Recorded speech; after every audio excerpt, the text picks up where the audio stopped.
ಬೆನ್ನು ತಟ್ಟಿ ಸಹಕಾರ ನೀಡಿದ್ದೀರಿ. ಈ ಸಹಕಾರಕ್ಕೆ ಒಂದು ಕೃತಜ್ಞತೆಗಳನ್ನು ಸಲ್ಲಿಸುವ ಒಂದು ವೇದಿಕೆ ಬೇಕಿತ್ತು. ಜೊತೆಯಲ್ಲಿ ತಂಡ ಅವರಿಗಾದ ಸಂತೋಷಗಳನ್ನು ಹಂಚಿಕೊಳ್ಳಲಿಕ್ಕೆ ಒಂದು ವೇದಿಕೆ ಬೇಕಿತ್ತು. ಕಾಲಾವಕಾಶ ಕಾದು 25 ದಿನಗಳ ನಂತರ ತಂಡ ನಿಮ್ಮೊಂದಿಗೆ ಬಂದಿದೆ. ಈಗ ತಂಡ ಮಾತನಾಡುವಂಥ ಸಮಯ. ಈಗ ನಿರ್ಮಾಪಕರಿಂದ ಪ್ರಾರಂಭ ಮಾಡ್ತೀನಿ.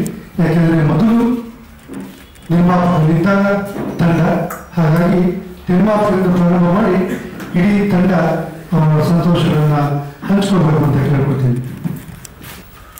ನಾನು ಈ ಸಿನಿಮಾದ ಕೋ-ಪ್ರೊಡ್ಯೂಸರ್ ದೀಕ್ಷಿತ್ ಕೃಷ್ಣ ಅಂತ. ನಮ್ಮ ಸಿನಿಮಾ 25 ದಿನ ಓಡಿದೆ, ಜನರು ಮನಸ್ಸು ಗೆದ್ದಿದೆ. ನೋಡಿರೋರಿಗೆಲ್ಲ ಥ್ಯಾಂಕ್ ಯು. ಸೊ ಇದೇ ರೀತಿ ನೆಕ್ಸ್ಟ್ ಒಂದು ಒಳ್ಳೆ ಪ್ರಯತ್ನ ಮಾಡ್ತಾ ಇದ್ದೀವಿ. Thank you so much. Rajayoga ಚಿತ್ರತಂಡನ ಮತ್ತೊಮ್ಮೆ ಕೊನೆ ಫಸ್ಟ್ ಮೀಟ್ ನಾವು ಮಾಡಿದ್ದು ಅಥವಾ ಮಾಧ್ಯಮದವ್ರ ಜೊತೆ ನಾವು ಒಂದು ತಂಡ ಆಗಿ ಬರ್ತಿದ್ದು ಹೋದ ತಿಂಗಳು 9ನೇ ತಾರೀಕು. ಅಂದರೆ ನಾವು ಚಿತ್ರತಂಡ ಯಾವತ್ತು ಸಿನಿಮಾ ಜನಗಳ ಮುಂದೆ ಬರ್ತಾ ಇದ್ದೀವಿ, ದಯಮಾಡಿ ಸಹಕಾರ ಇರಲಿ ಅಂತ ಕೇಳುವಂಥ ದಿನ ಆಗಿತ್ತದು. ಅವತ್ತು ಒಂದೆರಡು ಪ್ರಶ್ನೆ ಕೇಳಿದ್ರು. ನೀವು 7ನೇ ತಾರೀಕು 9ನೇ ತಾರೀಕು ಪ್ರೆಸ್ ಮೀಟ್ ಮಾಡಿ 17ನೇ ತಾರೀಕು ಸಿನಿಮಾ ರಿಲೀಸ್ ಮಾಡ್ತಾ ಇದ್ದೀರಿ, ಜನಕ್ಕೆ ಹೆಂಗೆ ಮುಟ್ಸೋದು ನಾವು ಸಿನಿಮಾನ? ಜನಕ್ಕೆ ಹೆಂಗೆ ಮುಟ್ಸೋದು ಅಂದರೆ ನಮ್ಮ ಜೊತೆ ಒಬ್ಬರು ಡಿಸ್ಟ್ರಿಬ್ಯೂಟರ್ ಸರ್ ಇದೆ, ಸುರೇಶ್ ಸರ್. ಸಿನಿಮಾ ಭಾಳ ಚೆನ್ನಾಗಿದೆ. ಇವತ್ತಿನ ಸೋಷಿಯಲ್ ಮೀಡಿಯಾದಲ್ಲಿ ಜನಕ್ಕೆ ಸಿನಿಮಾ ಮುಟ್ಟಿಸ್ಬೇಕು, ಆ ಜನಕ್ಕೆ ಸಿನಿಮಾ ನೋಡೋ ಪ್ರೀತಿ ಬರಬೇಕು ಅಂದರೆ ಒಂದು ದಿವಸ ಸಾಕು, ಅಷ್ಟು ಆಕ್ಟಿವ್ ಆಗಿ ಕೆಲಸ ಮಾಡ್ಬೋದು ಸೋಷಿಯಲ್ ಮೀಡಿಯಾ ಅಂತ ಕಾಲಘಟ್ಟದಲ್ಲಿದ್ದೀವಿ ನಾವು. ಅದರಂತೆ ಸುಸೂತ್ರವಾಗಿ 17ನೇ ತಾರೀಕು ಸಿನಿಮಾನು ರಿಲೀಸ್ ಆಯಿತು. ಎಲ್ಲರಿಗೂ ಗೊತ್ತಿರೋ ಹಂಗೆ ಇವತ್ತಿನ ಕನ್ನಡ ಚಿತ್ರೋದ್ಯಮದಲ್ಲಿ ಇರುವಂಥ ಕಾಂಪಿಟೇಷನ್ ಮಧ್ಯದಲ್ಲೇ ನಾವು ಸಿನಿಮಾ ಬಂದ್ವಿ. ಏನೋ ಒಂದು ದೊಡ್ಡ ಹೋಪ್ಸ್ ಇತ್ತು ಅಂದರೆ ನಮಗೆ ಒಂದು ಒಳ್ಳೆ ಕತೆ, ಒಂದು ಒಳ್ಳೆ ವಿಚಾರ ಇಟ್ಕೊಂಡು ಬಂದಿದ್ದೀವಿ. ಸಿನಿಮಾ ನಾಳೆ ಥಿಯೇಟರ್ ಬರೋಕ್ಕೆ ಮುಂಚೆ ನಿಜವಾದ ಒಪಿನಿಯನ್ ಮಾಧ್ಯಮದವರಿಗೆ ನಮ್ಮ ಸಿನಿಮಾನ ಪ್ರದರ್ಶನ ಕೂಡ ಮಾಡಿದ್ವಿ. ಸಿನಿಮಾದಲ್ಲಿ ಮೊದಲನೇ ದಿನನೇ ಕೊಟ್ಟಿರುವಂಥ ಒಳ್ಳೆ ಪ್ರಶಂಸೆ ಮಾತುಗಳು ಅಥವಾ ಸಿನಿಮಾ ಬಗ್ಗೆ, ಸಿನಿಮಾ ಆಳ ಅರಿವು ಪೂರ್ತಿ ಗೊತ್ತಿರುವಂಥ ಜನ. ಅವತ್ತು ರಾತ್ರಿ 12 ಗಂಟೆ ಆಗಿತ್ತು ಹೇಳ್ತೀನಿ ಸಿನಿಮಾ ಮುಗಿಯುವಾಗ. ಸಿನಿಮಾ ಪತ್ರಕರ್ತರು ಕಣ್ಣಲ್ಲಿ ಒಂದು ದೊಡ್ಡ ನೀರು ಹಾಕೋದವಾಗ ಅವತ್ತೇ ನಾವು ಗೆದ್ವಿ ಸಿನಿಮಾ ಅನ್ನಿಸ್ತು ನಮಗೆ. ನಮ್ಗೆ ಮುಂದೆ ಬಿಸ್ನೆಸ್ ಆಗ್ತದ, ಇನ್ನೊಂದು ಸಿನಿಮಾ ಮಾಡೋದು ದುಡ್ಡು ಬರ್ತದ, ಈ ಸಿನಿಮಾ ದುಡ್ಡಲ್ಲಿ ನಾವು ಕಾರ್ಯಗಳು ತಗೋತೀವ, ಆಸ್ತಿಗಳು ಕೊಂಡ್ಕೋತೀವ, ಅದೆಲ್ಲ ಆಮೇಲೆ ಇರಲಿ. ಸಿನಿಮಾ ಮಾಡಕ್ ಬಂದಿರೋದು ನಮ್ಮ ಪ್ರೀತಿಯಿಂದ ಸಿನಿಮಾ ಅಂದ್ರೆ ಅದೊಂದು ಲೋಕ, ಒಂದು ಅದೇನೋ ಮಾಯಾ ಲೋಕ, ಮಾಯಾ ಜಗತ್ತೊಳಗೆ ನಾವು ಒಬ್ಬರಾಗಿ ಬಂದಿರೋರು. ನಾವು ಬಿಸ್ನೆಸ್ ಅಂತ ಮಾತಾಡಿದ್ರೆ ಸಿನಿಮಾ ಬಿಸ್ನೆಸ್ ಮಾಡಕ್ 3 ಅವೆ. ಬೆಂಗಳೂರಾಗ ಒಂದು ಸೈಟ್ ತಗೊಂಡ್ರೆ ದುಡ್ಡು ಬರ್ತದೆ, ದುಡ್ಡಿದ್ರೆ ಸೈಟ್ ತಗೋಬಹುದು, ಒಂದು ಬೆಂಚ್ ಕಾರ್ ತಗೋಬಹುದು ನಾವು ಮಾಡಿರೋ ಸಿನಿಮಾದೊಳಗೆ. ಅವೆಲ್ಲ ಬಿಟ್ಟು ಯಾಕೆ ಸಿನಿಮಾ ಮಾಡ್ತೀವಿ ಅಂದ್ರೆ ಸಿನಿಮಾ ಮಾಡೋದು ಒಂದು ಖುಷಿ ನಮ್ಗೆ. ಇದ್ರೊಳಗೆ ಎಷ್ಟು ಸತ್ಯ ಅದ ಎಷ್ಟು ಸುಳ್ಳದ ಅಂದ್ರೆ ನನ್ನ ಮಾತಿಗೆ ನನ್ನ ಸತ್ಯನೇ, ನನ್ನ ಮಾತು ನನಗಿಂತ ಸತ್ಯವಾಗಿ ಬೇರೆಯವ್ರು ಯಾರೋ ಮಾತಾಡೋಕ್ಕಾಗಲ್ಲ. ಈ ಸಿನಿಮಾ ನೋಡೋಂಥ ಜನ ಅಥವಾ ಸಿನಿಮಾ ಹಿಂಗದೆ ಅಂತ ಹೇಳೋ ಜನಕ್ಕೆ ಸಿನಿಮಾ ಖುಷಿ ಕೊಟ್ಟಾಗ ನಾವು ಸಿನಿಮಾ ಗೆದ್ವಿ. ನೆಕ್ಸ್ಟ್ ದುಡ್ಡು ಬರ್ತದ, ದುಡ್ಡು ಬರ್ಲಿ ಬಿಡ್ಲಿ ಅದು ಆಮೇಲೆ ಮಾತು. ಒಳ್ಳೆ ಸಿನಿಮಾ ಮಾಡಿದೀವಿ ನಾವು, ಆ ಖುಷಿಯಿಂದ ಆಚೆ ಹೋಗಿದ್ದೀವಿ. ಮಾರನೇ ದಿವಸ ಸಾಕಷ್ಟು ಸಿನಿಮಾ ಇವತ್ತು ಅನುಭವಿಸೋ ಎಲ್ಲ ಸಂಕಷ್ಟಗಳನ್ನು ಎದುರಿಸಿದ್ದಾದ್ಮೇಲೆ ಡಿಸ್ಟ್ರಿಬ್ಯೂಟರ್ ಜೊತೆಗೆ ಏರಿ ಕೇರಿ ಎಲ್ಲ ಸುತ್ತಿ ಥಿಯೇಟರ್ಗಳಿಗೆ ಸಿನಿಮಾ ಹಾಕಿದ್ದೀವಿ. ಸಾಧ್ಯವಾದಷ್ಟು ಜನ ಕಷ್ಟಪಟ್ಟು ಸಿನಿಮಾ ಒಳಗೆ ಕೂರ್ಸಕ್ಕೆ ಪ್ರಯತ್ನ ಮಾಡಿದ್ದೀವಿ. ಸರ್ ಹೇಳ್ದಂಗೆ 3 ದಿವಸ ಆದ್ಮೇಲೆ ಮೌತ್ ಟಾಕ್ ಬಂದ್ಮೇಲೆ ಜನ ಬರ್ತಾರೆ, ಸಿನಿಮಾ ನಿಲ್ತದೆ. ನಮ್ಮ ಕೈಲಿ ಆದಷ್ಟು ಮಾತ್ರಕ್ಕೆ ಸಿನಿಮಾ ನಿಲ್ಸಿದೀವಿ. ನಮ್ಗೆ ಒಳ್ಳೆ ಸಿನಿಮಾ ಅಂತ ಹೇಳಿ ಎಲ್ಲ 1-2-3 ಫ್ರೀ ಶೋನು ಕೊಟ್ಟು ತೋರಿಸಿದೀವಿ ಸಿನಿಮಾ ಜನಕ್ಕೆ. ಎಲ್ಲ ಒಂದ್ಸರ್ತಿ ನನ್ಗನ್ನಿಸ್ತಾ ಇತ್ತು, ನಾನು ಒಬ್ಬ ಪ್ರಮುಖ ನಿರ್ಮಾಪಕನಾಗಿ ಸಿನಿಮಾ ನುಗ್ಗಿ ಜನ ನೋಡದೇ ಇರೋಂಥ ಕಂಟೆಂಟ್ ನಮ್ದಲ್ಲದೆ ಇದ್ರು ಸಿನಿಮಾನು ಕೂತಿರೋಷ್ಟೊತ್ತು ಬಹಳ ಸ್ವಾರಸ್ಯವಾಗಿ ಅನುಭವಿಸಿ ಹೋಗುವಂಥ ವಾತಾವರಣ ನಮ್ಮ ಸಿನಿಮಾ ಚಿತ್ರಮಂದಿರದೊಳಗೆ ಕಾಣಿಸ್ತಾ ಇತ್ತು. ಒಂದು ಶೋ ನಮ್ಮೂರ ಹತ್ರ ಕಾಡುಗುಡಿ ಶ್ರೀನಿವಾಸ ಥಿಯೇಟರ್ ಒಂದು 450 ಜನ ಕೂತಿದ್ರು.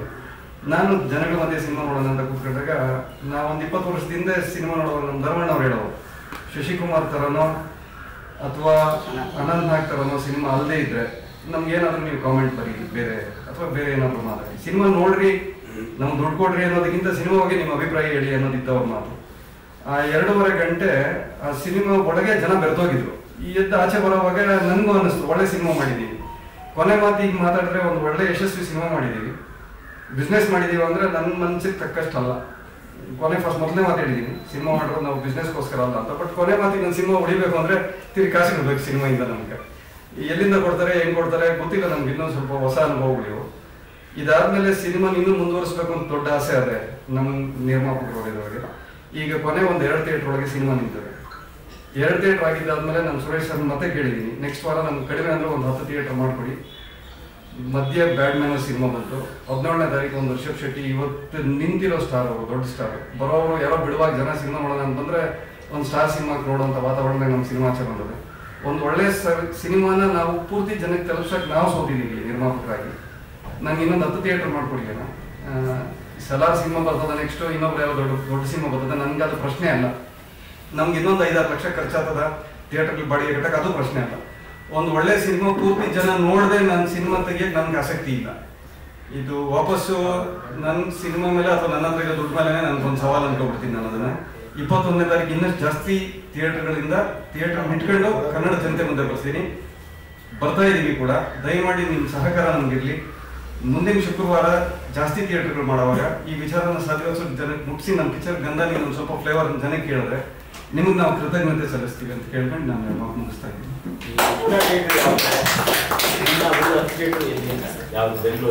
ಬೆಂಗಳೂರು ಕರ್ನಾಟಕ ಸ್ಟೇಟ್ ಅಂತ ಬಂದಾಗ ಬೆಂಗಳೂರು ಒಂದು 5-6 ಥಿಯೇಟರ್ ಕಾನ್ಸಂಟ್ರೇಟ್ ಮಾಡ್ತೀವಿ. ಹುಬ್ಬಳ್ಳಿ ಒಂದು 2 ಥಿಯೇಟರ್, ದಾವಣಗೆರೆ 2 ಥಿಯೇಟರ್ ಮಾಡಬೇಕು ಅಂತ ಅನ್ಕೊಂಡಿದ್ದೀನಿ ಸರ್. ನಾನು ಕಾಡುಗೋಡಿ ಶ್ರೀನಿವಾಸ ಥಿಯೇಟರ್ ಈಗ ನಿಮಗೆ ತೆಗೆಸಿದ್ದೀನಿ ಸರ್ ಸಿನಿಮಾ. ಈಗ ಇಲ್ಲಿ ಬ್ಯಾಡ್ ಮ್ಯಾನರ್ ಸಿನಿಮಾ ಬಂತು, ಅದಾದ್ಮೇಲೆ ಎಂದೋ ಅನಿಮಲ್ ಸಿನಿಮಾ ಬಂತು. ಅವ್ರ ಜೊತೆ ಹೆಂಗಂದ್ರೆ ನಾವು ಕಾಸು ಕೊಟ್ಟಿದ್ದಾದ್ಮೇಲೆ ನಮ್ಮನ್ನ ಪಕ್ಕ ಸಿಗ್ತಾರೆ ಜನ. ಒಂದಷ್ಟು ಜನ ಥಿಯೇಟರ್ ಇರ್ತದೆ, ಇನ್ನೊಂದಷ್ಟು ಜನಕ್ಕೆ ಸಿನಿಮಾ ಮುಟ್ಲಿ ಅನ್ನೋದ್ರ ಮುಂದೆ ಅವ್ರದ್ದೇನೋ ಕಮಿಟ್ಮೆಂಟ್ ಇರ್ತಾರೆ, ಯಾರೋ ಫ್ರೆಂಡ್ ಸರ್ಕಲ್ ಇರ್ತದೆ ಅವ್ರದ್ದು.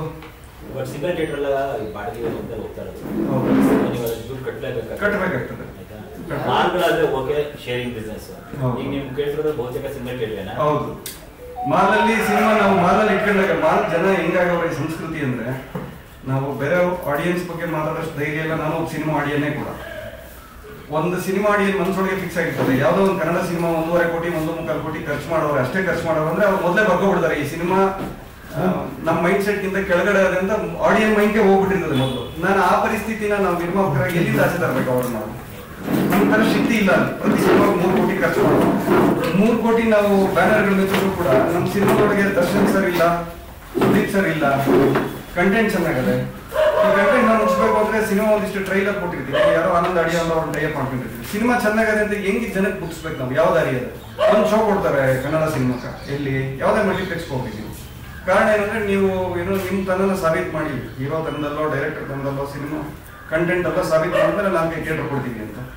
ಬಿಸಿ ಶೆಡ್ಯೂಲ್ ಒಳಗೆ ಜನ ಆಡಿಯನ್ಗೂ ಅವ್ರಿಗೆ ನಿಗದಿ ಅವ್ರೆ, ನಾವು ಇವ್ರದೇ ಸಿನಿಮಾ ನೋಡ್ಬೇಕು, ಮನೆಯಿಂದ ಎದ್ದು ಬರೋವಾಗ ನಾನು ಇಂಥ ಸಿನಿಮಾಕ್ಕೆ ಹೋಗ್ಬೇಕು ಅಂದಾಗ ನಾನು ಮುಗಿಸೋದು ಹೆಂಗಂದ್ರೆ 1 ತಿಂಗಳು ಬೇಕಾ ಟೈಮ್ ಬೇಕಾಗಿದೆ. ನನಗೆ ಬೇಕಾಗಿದೆ 1 ತಿಂಗಳು ಟೈಮ್. ಸತ್ಯ ಮಾತಾಡ್ತೀನಿ ನಾನು ನಿಮ್ಮ ಮಾತನ್ನ. ಒಂದಷ್ಟು ಜನಕ್ಕೆ ಮುಟ್ಟದೆ ಸಿನಿಮಾ. ಮುಟ್ಟಿರೋದ್ರ ಮಧ್ಯೆ ದೊಡ್ಡ ಸಿನಿಮಾಗಳ ಮಧ್ಯೆ ರಜ್ಜು ಗುಜ್ಜು ಆಗಿದ್ದೀವಿ ನಾವು. ಒಂದಿಷ್ಟು ಕೈಕಾಲು ಸರಿ ಮಾಡ್ಕೊತೀವಿ, ಮತ್ತೆ ಬ್ಯಾಕ್ ಟು ದ ಥಿಯೇಟರ್ಸ್. ದಯಮಾಡಿ ನಿಮ್ಮ ಸಹಕಾರ ಇದೆ. ಈ ಮುಂಚೆ ಸಿನಿಮಾ ಮಾಡಿದ್ದೆ, ಕನ್ನಡ ಗೊತ್ತಿಲ್ಲ ಸಿನಿಮಾ ಮಾಡಿದ್ದೆ. ಅವಾಗೆಲ್ಲ ಅನುಭವ ಆಗಿರಲಿಲ್ಲ. ಕನ್ನಡ ಗೊತ್ತಿಲ್ಲ ಸಿನಿಮಾ ಮಾಡಿದ್ದ 1 ತಿಂಗಳ ಕರೋನಾ ಪರಿಸ್ಥಿತಿನ ಎದುರಿಸಿದ್ವಿ. ಒಂದು ಸಿನಿಮಾ ತಂಡ ಆದವಾಗ ಒಂದು ಕುಟುಂಬ ಅಂತ ಇರ್ತದೆ, ಒಂದಷ್ಟು ಅದೆಲ್ಲ ಬಿಟ್ಬಿಡಿ, ಸೆಂಟಿಮೆಂಟ್ ಎಲ್ಲ ಬೇಡ. ರೈಟ್, ಬಿಸ್ನೆಸ್ ಮ್ಯಾನ್ ಆಗಿದೆ. ಓಕೆ, ಆ ಸಿನಿಮಾ ಬಿಟ್ಟಾಗ ಈ ತರ ತೊಂದರೆಗಳು ಯಾವ ಆಗಿರ್ಲಿಲ್ಲ ಆಗಿದ್ದು. ಬಟ್ ನನಗೆ ದೊಡ್ಡ ಹೋಪ್ಸು ಕನ್ನಡ ಗೊತ್ತಿಲ್ಲ ಸಿನಿಮಾ ಯುದ್ಧ ಮಾಡುವಾಗ ಎದುರಾಳಿ ಹೇಗಿರ್ತಾನೆ ಅನ್ನೋದು ಗೊತ್ತು, ರೆಡಿ ಆಗ್ತಿಲ್ಲ. ಈ ಸಿನಿಮಾಗೆ ಯಾಕೆ ರೆಡಿ ಆಗ್ಲಿಲ್ಲ? ಈ ಸಿನಿಮಾ ರೆಡಿ ಇದ್ವಿ. ರೆಡಿ ಇರೋ ನಾನು ಮಾತಾಡ್ತಾ ಇದ್ದೀನಿ. ನಮ್ದು ಚಿಕ್ಕ ಸಿನಿಮಾ ಆದಾಗ ನನ್ನ ಎದುರುಗಡೆ ಇರೋನು ನನ್ಗಿಂತ ದೊಡ್ಡವನಿದ್ದ, ಒಂದು ತಪ್ಪಿಸ್ಕೊಂಡು ಇನ್ಯಾವುದೋ ಒಂದು ಡೇಟಿಗೆ ಬರಬೇಕು. ಅದ ಕಾರಣ ಡಿಸ್ಟ್ರಿಬ್ಯೂಟರ್. ನಾನು ಯಾರನ್ನೂ ಆರೋಪ ಮಾಡಕ್ಕೆ ಇಲ್ಲ, ನನ್ನ ಮೇಲೆ ನಾನೇ ತಗೋತೀನಿ ಆರೋಪ. ನನ್ನ ಮೇಲೆ ನಾನು ತಪ್ಪು ತಗೊಂಡಿರೋದಕ್ಕೆ ಇನ್ನೂ ಒಂದಷ್ಟು ದಿನ ನನ್ನ ಗಾಯಗಳು ಸರಿ ಮಾಡಿ ಥಿಯೇಟರ್ ಮುಂದೆ ಬರ್ತೀನಿ. ಇನ್ನೊಂದು 2-3 ಸಿನಿಮಾದಲ್ಲಿ ಕಲಿತೀರಾ? ಇಲ್ಲ, ಇಲ್ಲೇ ಕಲಿತೀನಿ. ನೀವು ಸಹಕಾರ ಬೇಕು, ನಿಮ್ ಜೊತೆ ನಿಮ್ ಸಹಕಾರ ಇದ್ದೇ ಇಲ್ಲ ಸರ್. ಟಿವಿ ರೇಟ್ಸ್ ಕೂಡ ಡಿಜಿಟಲ್ ಎಲ್ಲ ಪ್ಲಾಟ್ಫಾರ್ಮ್ ಇತ್ತು, ನಿಮ್ಗೆ ಓಪನ್ ಅಪ್ ಇತ್ತು, ಅದೆಲ್ಲ ಬಿಸ್ನೆಸ್ ಆಗಿದೆಯಾ ಅಂತ? ಇಲ್ಲ, ಟಿವಿ ರೈಟ್ಸ್ ಮುಂದೆ ಈಗ ನಾವು ಹೋಗ್ತೀವಿ ಸರ್. ನಾವು ಹೋಗೋಕ್ ಮುಂಚೆ ಕನ್ನಡ ಇಂಡಸ್ಟ್ರಿ ಹೆಂಗಂದ್ರೆ ನಾನು ಕನ್ನಡ ಗೊತ್ತಿಲ್ಲ ಸಿನಿಮಾ ಮಾಡಿ ಕಲರ್ಸ್ ಕನ್ನಡ ಸಿನಿಮಾ ಮಾಡಿದ್ದೀನಿ. ಅಮೆಝಾನ್ ಅಲ್ಲಿ ಕನ್ನಡ ಗೊತ್ತಿಲ್ಲ ಪಿಕ್ಚರ್. ಇಷ್ಟು ಅನುಭವ ನನಗಿದೆ. ಇಷ್ಟು ಅನುಭವ ಇದ್ರೂ ಕೂಡ ಅಷ್ಟು ದೊಡ್ಡ ಚಾನಲ್ ಇರೋರು ಒಂದು ಸಿನಿಮಾ ಅವ್ರ ಆವರೇಜ್ ಮಾರ್ಕೆಟ್ ಅಲ್ಲಿ ಓದ್ಕೊಂಡಿದ್ದಾದ್ಮೇಲೆ ನಮ್ಮನ್ನ ಹೆಂಗ್ ಟ್ರೀಟ್ ಮಾಡ್ತಾರೆ ಅಂತ ನಮ್ಗೆ ಗೊತ್ತದ. ಅಂದ್ರೆ ನನ್ನ ಚಿಕ್ಕದಾಗಿ ಟ್ರೀಟ್ ಮಾಡ್ತಾರೆ. ನನ್ನ ಸಿನಿಮಾ ಸೋತಿಲ್ಲ, ನಾನು ಪ್ರೇಕ್ಷಕರ ಮನ್ಸು ಗೆದ್ದಿದ್ದೀನಿ. ದುಡ್ಡಾಗಿ ಗೆಲ್ಬೇಕು, ಅದು ಬಾಕಿ ಇದೆ, ನಾನು ಗೆಲ್ತೀನಿ. ಎಷ್ಟು ಪರ್ಸೆಂಟ್ ಸೇಫ್ ಆಗಿದೆ ಸರ್ ಈಗ? ಡಿಸ್ಟ್ರಿಬ್ಯೂಟರ್ ಸಿನಿಮಾ ಥಿಯೇಟರ್ ಅಲ್ಲದೆ, ಥಿಯೇಟರ್ ಇರೋದ್ರಿಂದ ಡಿಸ್ಟ್ರಿಬ್ಯೂಟರ್ ಮುಂದೆ ನಿಂತ್ಕೊಂಡು ಬರೆಯುವಂತ ಪರಿಸ್ಥಿತಿ ಇನ್ನೂ ಇಲ್ಲ. ಈ ಥಿಯೇಟರ್ ಇಂದ ತೆಗೆದ್ರೆ ಮಾತ್ರ ನಾನು ಮಾತಾಡ್ತೀನಿ. ನಾನೇ ಕೊಡ್ಬೇಕಾಗ್ತದೆ. ಇಲ್ಲ, ಆ ಪರಿಸ್ಥಿತಿ ನಮ್ದು ಇಲ್ಲ.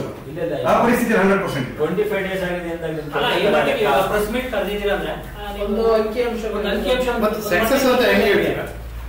ಸರ್ ನಾನು ಮೊದಲು ಮಾತಾಡುವಾಗ ಸಿನಿಮಾ ಅಂದ್ರೆ ದುಡ್ಡು ತಂದು ಕಾರ್ ತಗೊಂಡ್ರೆ ಕಾರ್ ಆಗ್ತದೆ. ಸಿನಿಮಾ ಇಷ್ಟು ನೋಡಿದೀನಿ ದುಡ್ಡು ಅಂತ ತಾನೇ ಬರೋದು. ನೋಡಿದೀನಿ ಸರ್, ಆಡಿಯೋದಲ್ಲಿ ನಾನು ರೈಟ್ಸ್ ಮಾಡಿದೀನಿ, ಒಂದಿಷ್ಟು ದುಡ್ಡು ನೋಡಿದೀನಿ. ಅದೇ ಅದನ್ನೇ ಅದಾದ್ಮೇಲೆ ಇನ್ನೂ ಬೇರೆ ದುಡ್ಡು ಇಸ್ಕೊಳ್ಳೋದು ನನಗೆ ಗೊತ್ತಿದೆ ಅನ್ನೋದ್ರ ಮೇಲೆ ಸಕ್ಸಸ್ ಅನ್ಕೊಂಡಿದ್ದೀನಿ. ನಾನು ನೋಡ್ತೀನಿ ಆ ದುಡ್ಡು ನೋಡ್ತೀನಿ ಅನ್ನೋ ಶಕ್ತಿ ರೈಟ್. ಅಂದ್ರೆ ಮೀಡಿಯಾದವ್ರ ಜೊತೆ ನಾನು ಸಿನಿಮಾ ನೋಡಿದಾಗ ನಿಮ್ ಎಲ್ಲರೂ ರೆಸ್ಪಾನ್ಸ್ ನೋಡಿ ನಂಗೆ ತುಂಬಾನೇ ಖುಷಿ ಆಯಿತು. ಯಾಕಂದ್ರೆ ನೀವೇ ನಮಗೆ ನಿಜವಾದ ರೆಸ್ಪಾನ್ಸ್, ನಿಜವಾದ ಒಂದು ಸಿನಿಮಾ ಬಗ್ಗೆ ಏನು ನೆಗೆಟಿವ್ ಇದೆ ಪಾಸಿಟಿವ್ ಇದೆ ಅಂತ ಹೇಳೋದು ನೀವೇ ಮೊದಲನೆಯವರು, ನೀವೇ ಸರಿಯಾಗಿ ಹೇಳೋದು. ಸೊ ಅಲ್ಲೇ ಗೊತ್ತಾಯ್ತು ನನಗೆ ಖಂಡಿತ ಈ ಸಿನಿಮಾ ಗೆದ್ದಿದೆ ಅಂತ. ಯಾಕೆ ಅಂದ್ರೆ ಎಷ್ಟೊಂದು ಎಮೋಷನ್ಸ್ನ ನಾವು ನಿಜವಾಗ್ಲೂ ಆಡಿಯನ್ಸ್ ಜೊತೆ ಕನೆಕ್ಟ್ ಆಗಿದೀವ ಅನ್ನೋದು ಈ ಸಿನಿಮಾ ಗೆದ್ದಿದೆಯೋ ಇಲ್ವೋ ಅಂತ ಗೊತ್ತಾಗತ್ತೆ ಮೊದಲನೇದಾಗಿ. ಎರಡನೇದಾಗಿ ನಾವು ಸಿನಿಮಾ ತಂಡದ ಜೊತೆ ಬೇರೆ ಥಿಯೇಟರ್ ವಿಸಿಟ್ ಮಾಡಿದಾಗ, ಹೌಸ್ಫುಲ್ ಇದ್ದಾಗ, ಅಥವಾ ಬೇರೆ ಬೇರೆ ಥಿಯೇಟರ್ಸ್ನ ಬೇರೆ ಬೇರೆ ಥರ ಆಡಿಯನ್ಸ್ ನೋಡಿದಾಗ ನಮ್ಗೆ ಬಹಳನೇ ಖುಷಿ ಆಯಿತು. ಪ್ರತಿಯೊಂದು ಸಿನಿಮಾದ ಒಂದೊಂದು ಸ್ಟೇಜಲ್ಲೂ ಕೂಡ ಎಲ್ಲರೂ ಎಂಜಾಯ್ ಮಾಡಿದ್ದಾರೆ. ಇನ್ನೂ ಚೆನ್ನಾಗಿ ರೀಚ್ ಆಗಬೇಕಾಗಿತ್ತು ಅಂತ ಅನ್ಸುತ್ತೆ, ಬಟ್ ಭಾಳಷ್ಟು ರೀಚ್ ಆಗಿದೆ ಸಿನಿಮಾ. ಆಮೇಲೆ ಈ ಸಿನಿಮಾ ಎಲ್ಲೂ ಡ್ರ್ಯಾಗ್ ಆಗಿಲ್ಲ, ಏನು ಪ್ರಾಬ್ಲಮ್ ಇಲ್ಲ ಈ ಸಿನಿಮಾ ಬಗ್ಗೆ ಅಂತ ಎಷ್ಟು ಜನ ಇದ್ರ ಬಗ್ಗೆ ಬರ್ದಿದ್ದಾರೆ, ಮಾಧ್ಯಮ ಮಿತ್ರರೇ ಇದನ್ನ ಬರ್ದಿದ್ದಾರೆ. ಅದ್ರ ಬಗ್ಗೆ ಬಹಳ ಖುಷಿ ಆಗುತ್ತೆ. ನಿಮ್ಮಿಂದ ಬಹಳಷ್ಟು ನಮ್ಮ ಸಿನಿಮಾ ಹೆಚ್ಚು ಗೆದ್ದಿದ್ದ ಮೊದಲನೇ ಕಾರಣ ನೀವೇ. ಅದಕ್ಕೆ ಥ್ಯಾಂಕ್ ಯು ಸೋ ಮಚ್. ನಮಸ್ಕಾರ. ಇಲ್ಲಿ ಬಂದಿರೋ ಎಲ್ಲ ಫ್ರೆಂಡ್ಸ್ ಅವ್ರಿಗೆ ತುಂಬ ಧನ್ಯವಾದಗಳು. ಸೊ ನಿಮ್ಮ ಪ್ರೋತ್ಸಾಹ ಮತ್ತು ಪ್ರಚಾರದಿಂದ ತುಂಬ ಚೆನ್ನಾಗಿ ರೀಚ್ ಆಗಿದೆ. ನೋಡಿದವರು ಎಲ್ಲ ತುಂಬ ಪ್ರೀತಿ ಕೊಟ್ಟಿದ್ದಾರೆ, ಬಟ್ ಆಗಷ್ಟು ಇನ್ನೂ ಜಾಸ್ತಿ ಚೆನ್ನಾಗಿ ರೀಚ್ ಆಗಬೇಕು ಅಂತ ಅಂದ್ಕೊಂಡಿದ್ದೆ.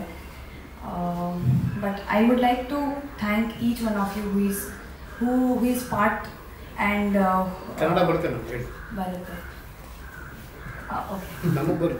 ಓಕೆ. ಅದೇ ನೀವಿಷ್ಟು ಪ್ರೋತ್ಸಾಹ ತೋರಿಸಿದ್ದೀರ, ಅದಕ್ಕೆ ತುಂಬ ಥ್ಯಾಂಕ್ಸ್. ಇನ್ನೂ ಜಾಸ್ತಿ ಚೆನ್ನಾಗಿ ರೀಚ್ ಆಗಬೇಕು ಅಂತ ಇತ್ತು. ಆದರೂ ಯಾರ್ಯಾರು ನೋಡಿದ್ದಾರೆ ಸಿನಿಮಾ ಇಷ್ಟಪಟ್ಟಿದ್ದಾರೆ. ಯಾಕಂದರೆ ನಾವು ಜನ ಮಧ್ಯದಲ್ಲಿ ಕೂತ್ಕೊಂಡು ಮೂವಿ ನೋಡಿದ್ದೀವಿ. ಸೊ ಅವರು ತೋರಿಸಿರೋ ಪ್ರೀತಿ ತುಂಬಾ ಅದು ನಮಗೆ ಒಂದು ಪ್ರೋತ್ಸಾಹ ಸಿಗುತ್ತೆ. ಇನ್ನೂ ಜಾಸ್ತಿ ಮೂವಿ ಮಾಡಬೇಕು, ಒಳ್ಳೆಯ ಚಿತ್ರ ಮಾಡಬೇಕು, ಇನ್ನು ಜನರಿಗೆ ತಲುಪಿಸ್ಬೇಕು ಅಂತ.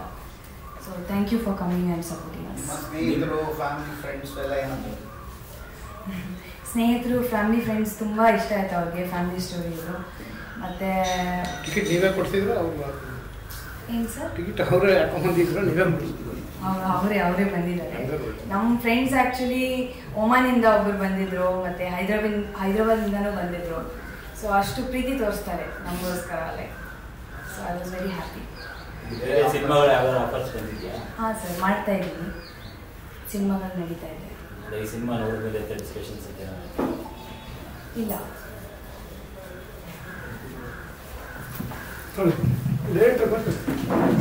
ನಮಸ್ತೆ ಆತ್ಮೀಯ ಮಿತ್ರರೇ. ನಾವಿರೋದೇ ಇಲ್ಲಿ 8-9 ಜನ. ಯಾರು ಮಾತಾಡಿದ್ರು ಎಲ್ಲ ಒಂದೇ.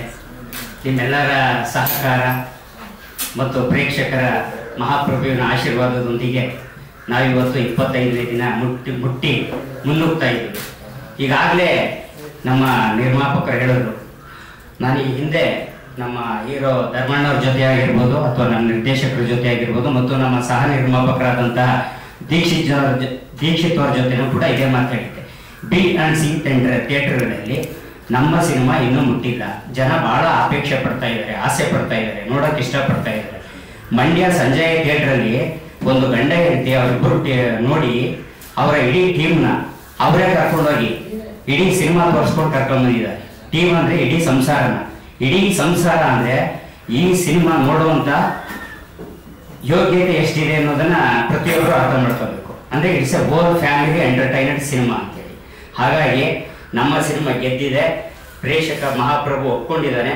ಮತ್ತೆ ಇನ್ನೂ ಕೂಡ ನಮ್ಮ ನಿರ್ಮಾಪಕರು ಹೇಳಿದಾಗೆ ಇನ್ನೂ 10 ಹಲವು ಥಿಯೇಟರ್ಗಳಲ್ಲಿ ಮತ್ತೆ ರಿಲೀಸ್ ಮಾಡ್ತೀವಿ, ಗೆದ್ದೇ ಗೆಲ್ತೀವಿ. ಮತ್ತೆ ನಿಮ್ಮನ್ನೆಲ್ಲರ ಮನಸ್ಸನ್ನ ಮುಟ್ಟಿ ಮತ್ತೆ ನಾವು ಇದೇ ಪ್ರೆಸ್ ಕ್ಲಬ್ನಲ್ಲಿ ನಿಮಗೋಸ್ಕರ ಒಂದು ಪತ್ರಿಕೋದ್ಯಮವನ್ನ ನಡೆಸ್ತೀವಿ ಅನ್ನೋ ಭರವಸೆ ನನಗೆ. ಒಂದು ನಮ್ಮನ್ನೆಲ್ಲ ಮೆಟ್ಟಿ ಮುಟ್ಟಿ ಮುಟ್ಟಿ ಮನಸ್ಸನ್ನ ನಿಮ್ಮ ಮನಸ್ಸನ್ನ ಮುಟ್ಟಿ ಸಿನಿಮಾ ಮಾಡ್ತೀನಿ ಅಂತಂದ್ರೆ ಖಂಡಿತ ಇಲ್ಲ ಸರ್ ಖಂಡಿತ ಸಿನಿಮಾನು ಮಾಡ್ತೀವಿ ಈ ಸಿನಿಮಾ ಮತ್ತೆ ಗೆಲ್ಲಿಸ್ತೀವಿ ಸರ್ ಹಾ ಸರ್ ಖಂಡಿತ ಗೆಲ್ಲಿಸ್ತೀವಿ ಒಂದು ಸಣ್ಣ ಪದ ವಿಷಯ ಪತ್ರಿಕಾಗೋಷ್ಠಿ ಮಾಡ್ತೀವಿ ಅಂತ ಆಮೇಲೆ ನಾವು ಮಾಡ್ತೀವಿ ಇದಕ್ಕೆಲ್ಲ ನಾವು ಹೊಸಬರು ಸರ್ ನಮ್ಗೆ ನಿಮ್ ಮುಂದೆ ಕೂತ್ಕೊಂಡು ಮಾತಾಡೋಷ್ಟು ಇದು ನಮ್ಗಿಲ್ಲ ನೀವು ಈಗ ಅವಕಾಶ ಕೊಟ್ಟಿರೋದೇ ನಮ್ಗೆ ಗ್ರೇಟ್ ಒಂದು ಅರ್ಥ ಆಗುತ್ತೆ. ಎಲ್ಲರಿಗೂ ನಮಸ್ಕಾರ.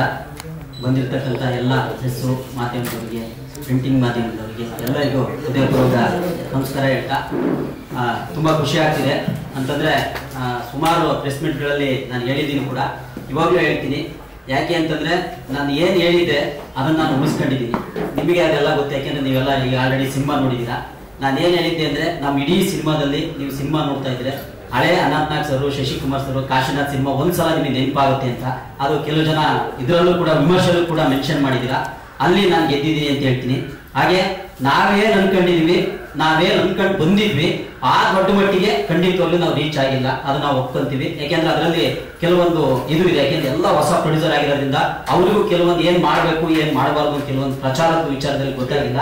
ಆದ್ರೆ ಒಂದು ರಾಜರೋಷವಾಗಿ ಹೇಳ್ತೀನಿ, ಇಲ್ಲಿ ತನಕ ನಾನು ಏನು ಜನ ನೋಡಿದರೆ ನೋಡಿರೋ ಜನಸಂಖ್ಯೆ ಕಡಿಮೆ ಇರ್ಬೋದು, ಆದ್ರೆ ನೋಡಿರೋ ಎಲ್ಲರೂ 100% ಹೇಳ್ತೀನಿ ಇಲ್ಲಿವರೆಗೂ ಒಂದು ನೆಗೆಟಿವ್ ಪಾಯಿಂಟ್ ಈ ಸಿನಿಮಾದಿಂದ ನಾನು ಎಲ್ಲೂ ಕೇಳಿಲ್ಲ.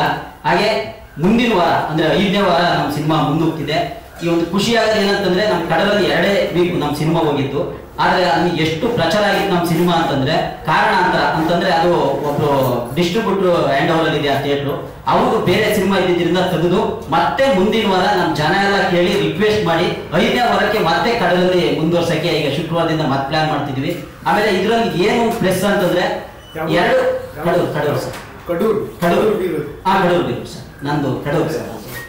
ಅಲ್ಲಿ ಸುಮಾರು ಜನ ಒಂದು 2 ಕಾಲೇಜವರು, ಕಾನ್ಫಿಡೆಂಟ್ ಯು ಕಾಲೇಜು ಮತ್ತು RP ಕಾಲೇಜ್ ಅಂತಿದೆ ನಮ್ಮ ಕಡೆಯಲ್ಲಿ, ಅವರು ನಮ್ಮ ಸ್ಟೂಡೆಂಟ್ಗಳನ್ನ ಕರ್ಕೊಂಡ್ಬಂದು 100-105 ಜನಕ್ಕೆ ಸಿನಿಮಾ ತೋರಿಸಿದ್ರು.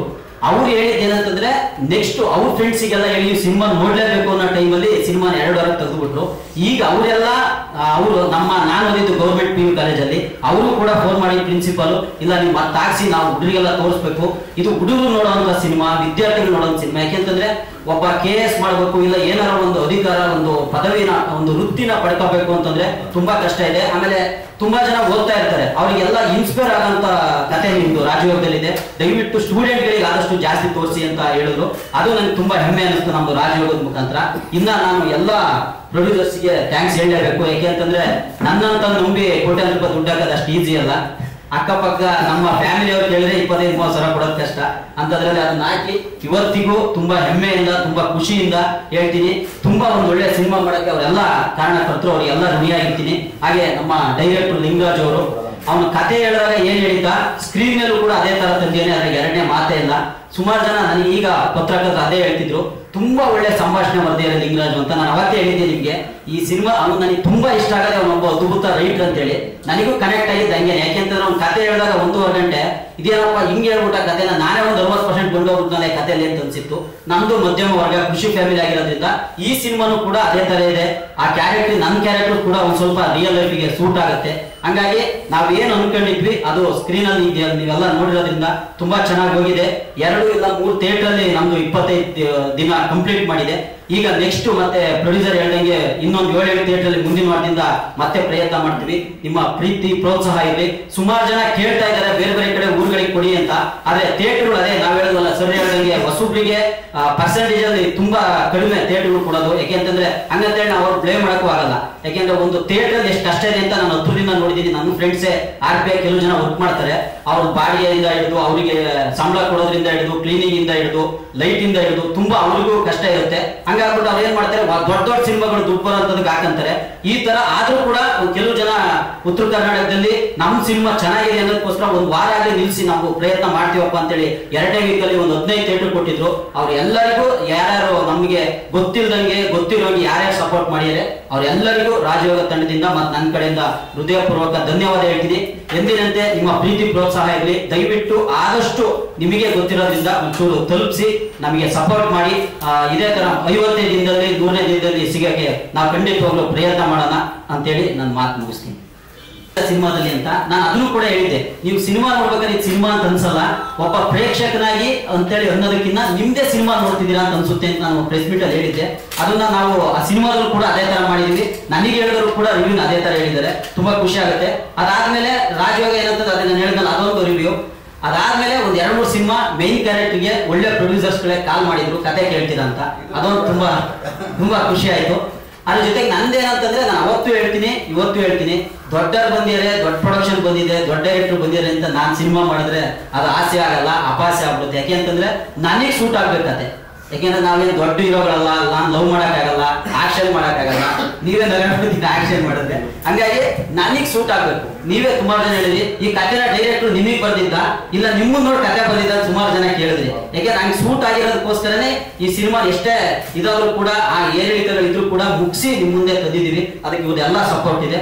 ಹಂಗಾಗಿ ಈಗ ಮತ್ತೆ ಒಂದು 3-4 ಸಿನಿಮಾ ಆಲ್ರೆಡಿ ಒಪ್ಕೊಂಡಿದ್ದೀನಿ. ಅದು ಪ್ರಮುಖ ಪಾತ್ರ ಅಲ್ಲ, ಮಾಮೂಲಿ ಮತ್ತೆ ನಾನೇ ಕ್ಯಾರೆಕ್ಟರ್ ಮಾಡ್ತಿದ್ದೀನಿ, ಅದೇ ತರದ ಕ್ಯಾರೆಕ್ಟರ್. ಯಾಕೆ ಅಂತಂದ್ರೆ ನಾನು ಅವತ್ತೇ ಹೇಳಿದ್ದೆ, ನಮ್ಮ ಡೈಲಿ ರೊಟೀನ್ ಏನಿದೆ ಚಿತ್ರಾನ್ನ ಮುದ್ದೆ ನಮ್ಮ ಮಾಮೂಲಿ ಆಹಾರ. ಯಾವತ್ತೋ ಒಂದ್ ದಿವಸ ಹಬ್ಬ ಹರಿದಿನದಲ್ಲಿ ಒಂದು ಬಿರಿಯಾನಿನೋ ಹೋಳಿಗೆನೋ ಬರುತ್ತೆ. ಹಂಗೆ ಈ ಸಿನಿಮಾ ಮತ್ತೆ ಆತರ ಒಂದು ಒಳ್ಳೆ ಕತೆ ಬಂದಾಗ ಮತ್ತೆ ಖಂಡಿತವಾಗ್ಲೂ ಪ್ರಮುಖ ಪಾತ್ರ ಮಾಡ್ತೀನಿ. ಆ ಸದ್ಯಕ್ಕೆ ನಾನು ಮಾಮೂಲಿ ಕ್ಯಾರೆಕ್ಟರ್ ಏನಿದೆ ಆಸೆ ಪಾತ್ರ ಮಾಡ್ತಾವೆ. ಸರ್ ಈ ವಾರ ಸರ್ ಲವ್ ನಾನ್ ಮಾಡ್ತೀನಿ ಸರ್. ಅದು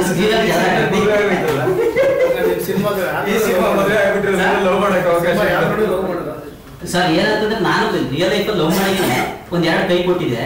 ಹಂಗಾಗ್ಬಿಟ್ಟು ಮೋಸ್ಟ್ಲಿ ಸ್ಕ್ರೀನ್ ಲವ್ ಮಾಡಿದ್ರೆ ಬೇರೆ ತರ ಕಾಣುತ್ತೇನೋ ಅಂತ. ಆಮೇಲೆ ನಮ್ಮ ಬಾಡಿಯಾಗಿ ಸೂಟ್ ಆಗಲ್ಲ ಸರ್ ಆ ಎಕ್ಸ್ಪ್ರೆಷನ್ಗಳು. ಅವೆಲ್ಲ ಕಾಮಿಡಿ ಸೂಟ್ ಆದಂಗೆ, ಈಗ ನೋಡಿ ಮಧ್ಯಮ ವರ್ಗದ ಒಂದು ಮಾಮೂಲಿ ಹುಡುಗಂಗೆ ಸೂಟ್ ಆದಂಗೆ ಲವ್ ಮಾಡಿದ್ರೆ ಅದೇನೋ ಅಷ್ಟು ಒಂಚೂರು ಏನೋ ಬೇಕಲ್ಲ ಸರ್ ಸ್ಕ್ರೀನ್ ಅಲ್ಲಿ ಜನಕ್ಕೆ.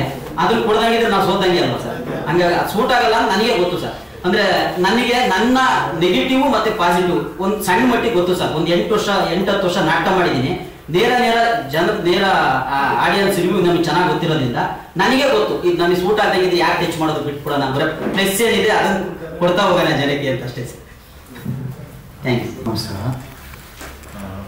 ಮುಖ್ಯವಾಗಿ ಇಡೀ ಸಿನಿಮಾ ಇವತ್ತಿನವರೆಗೂ ಎಲ್ಲ ಸಪೋರ್ಟ್ ಮಾಡ್ಕೊಂಡಿದ್ದಾರೆ. ನಿಮ್ಮೆಲ್ಲರಿಗೂ ತುಂಬ ಹೃದಯ ಧನ್ಯವಾದಗಳು. ಆಮೇಲೆ ಮುಖ್ಯವಾಗಿ ನಿರ್ಮಾಪಕರಿಗೆಲ್ಲರಿಗೂ ತುಂಬ ಥ್ಯಾಂಕ್ಸ್. ಯಾಕಂದ್ರೆ ನಾವು ಎಷ್ಟೇ ಒಳ್ಳೆ ಕತೆ ಬರಲಿ ಏನೇ ಬರೆದು ಇರಲಿ, ಬಟ್ ನಮ್ಮ ಮೇಲೆ ನಿರ್ಮಾಪಕರು ಒಂದು ಬೆಳಕು ಬೆಳೆದೇ ಹೋದರೆ ನಾವು ಕಳೆ ತಂದ ಕತ್ಲಲ್ಲೇ ಇರ್ತೀವಿ.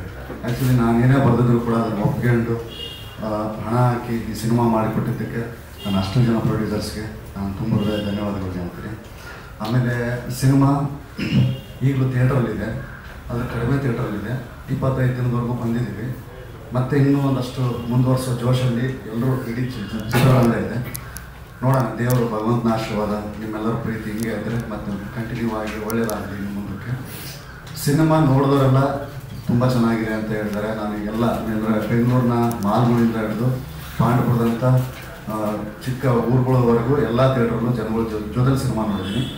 ಯಾರು ಕೂಡ ಹೌಸ್ಫುಲ್ ಇಲ್ಲದೆ ಹೋದ್ರು ಇರೋಷ್ಟು ಜನ ಏನಿದ್ದಾರೆ ಥಿಯೇಟ್ರಲ್ಲಿ ಅಷ್ಟು ಜನ ಕಡೆ ತನಕ ನಕ್ಕಿದ್ದಾರೆ, ಹತ್ತಿದ್ದಾರೆ. ಸಿನಿಮಾನ ತುಂಬ ಅವ್ರದ್ದೇ ಬದುಕಿನ ಥರ ನೋಡಿದ್ದಾರೆ ಅವರು.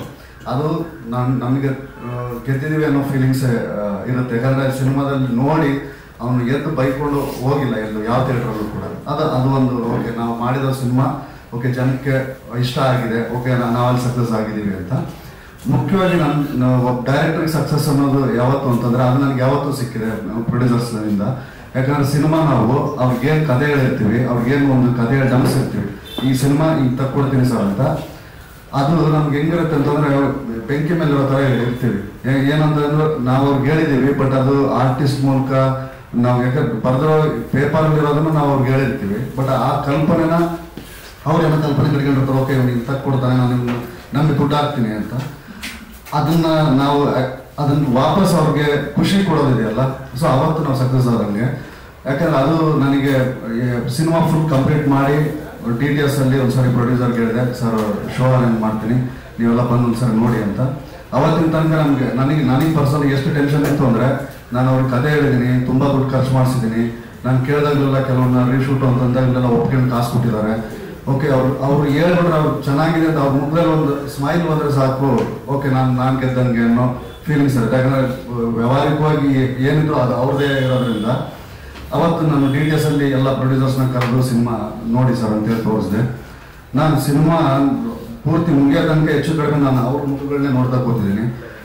ಬಟ್ ಅವರು ಎಷ್ಟು ಖುಷಿ ಪಟ್ಟರು ಅಂದರೆ ವಾಪಸ್ಸು DTS ಇಂದ ಹೊರಗಡೆ ಬರ್ಬೇಕಾದ್ರೆ ನಾನು ಅವರು ಕುಮಾರ್ ಸರ್ ನಾನು ಕೇಳಿದೆ, ಸರ್ ಸಿನಿಮಾ ಹೆಂಗೆ ಸರ್ ಓಕೆನಾ ಅಂತಂದ್ರೆ, ಬಿಡೋಣ ಚೆನ್ನಾಗಿದೆ ಸಿನಿಮಾ, ಏನು ಮಾತಾಡ್ತಾರೆ ಇಲ್ಲ ಚೆನ್ನಾಗಿ ಮಾಡಿದೆ ಅಂತಂದು.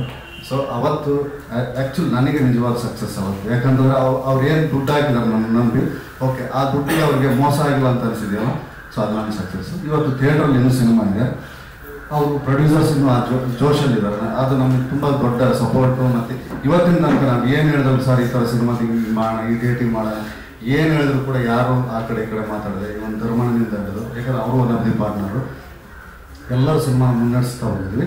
ಅದನ್ನು ಮೀರಿ ಕೆಲವು ಟೈಮು ಈ ಸಿನಿಮಾ ಓಪನಿಂಗ್ ಸಿಗೋದು ಇದೆಲ್ಲ ರಿಲೀಸಿಗೆ ಬಂದಾಗ ನಾವೇನು ಸಿನಿಮಾ ಬದುಕು ಡೈರೆಕ್ಷನ್ನು ಕತೆ ಇನ್ನು ಇದೇನು ಕಲ್ತ್ಕೊಂಡ್ಬಂದಿರ್ತೀವಿ, ಅದನ್ನು ಮೀರಿ ಆ ಒಂದು 10 ದಿವಸ 15 ದಿವಸ 20 ದಿವಸ ಏನಿದೆ ರಿಲೀಸ್ ಟೈಮು, ಅದನ್ನು ಕಲಿಯೋದು ಇನ್ನೂ ಇದೆ ನಮಗೆ ಆ್ಯಕ್ಚುಲಿ. ಯಾಕಂದರೆ ಅದನ್ನು ನಾವು ಅದು ತುಂಬ ಬೇರೆನೇ ವಿಷಯಗಳು. ಸೊ ಅದನ್ನು ಮುಂದೆ ಹೋಗ್ತಾ ಕಲಿತಾ ಹೋಗ್ಬೇಕು. ಯಾಕಂದರೆ ಬಂದಿದ್ದೀವಿ ಈ ಸಿನಿಮಾ ಲೈಫ್ ಅಂತ ಇಲ್ಲೇ ಇರ್ತೀವಿ. ಸೊ ಅದನ್ನು ಕಲಿತಾ ಹೋಗ್ಬೇಕು ಅಷ್ಟೇ. ಒಟ್ಟು ಒಂದು ಲೆಕ್ಕಾಚಾರದಲ್ಲಿ ಎಲ್ಲ ಪ್ರೊಡ್ಯೂಸರ್ಸ್ಗೆ ಅವ್ರಿಗೆ ನಾವು ಒಂದು ಒಳ್ಳೆ ಸಿನಿಮಾ ಮಾಡಿದ್ದೀವಿ ಅನ್ನೋ ಅಂತಿದೆ. ಮತ್ತು ಇನ್ನೂ ಒಂದು ಏನಂದರೆ ದೊಡ್ಡ ಸಕ್ಸಸ್ಸಾ, ತುಂಬ ದುಡ್ಡು ಬಂತ, ಈ ಸಕ್ಸಸ್ ಮೀಟಾ, ಅದು ನನಗೆ ಅದನ್ನ ನಾನು ಹೇಳಲಾರೆ.